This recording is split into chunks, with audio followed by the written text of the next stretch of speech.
Seuls 120 visiteurs ont pu s'inscrire pour découvrir l'intérieur de la Banque de France. Ce magnifique hôtel particulier de la rue Royale n'avait pas ouvert ses portes depuis 10 ans pour des raisons de sécurité.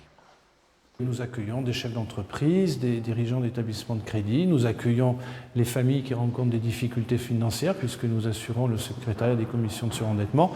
Mais c'est vrai que l'intimité, si je puis dire, de notre bâtiment n'était pas ouverte au public. Salon, bureau du directeur, magnifique escalier, le bâtiment est superbement entretenu.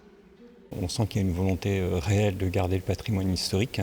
Maintenant, la question, c'est jusqu'où en fait on mettra dans la balance l'enjeu du coût du patrimoine historique, qui n'est pas en fin de compte la finalité même de la Banque de France.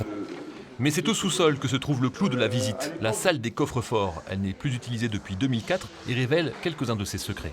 On a une anecdote d'un monsieur qui a laissé un coffre et à sa succession, la famille est venue en espérant y trouver des bijoux de famille. Et à l'ouverture du coffre, on a redécouvert finalement une bouteille de whisky parce que madame trouvait que monsieur manquait d'intempérance. Et donc monsieur venait ici discrètement puisqu'on avait les confidentiels, donc personne ne le voyait. Il prenait sa bouteille, se servait un petit verre et remettait sa bouteille tranquillement.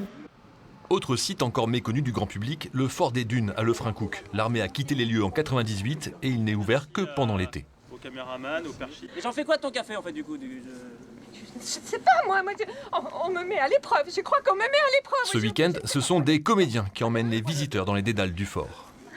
Professionnel. C'est une autre façon d'aborder le sujet. Je dirais que c'est peut-être plus facile pour certaines, les enfants entre autres, peut-être de s'intéresser à l'histoire et d'apprendre sur le fort. En 2 jours, près de 800 personnes découvriront ce haut lieu de la bataille de Dunkerque.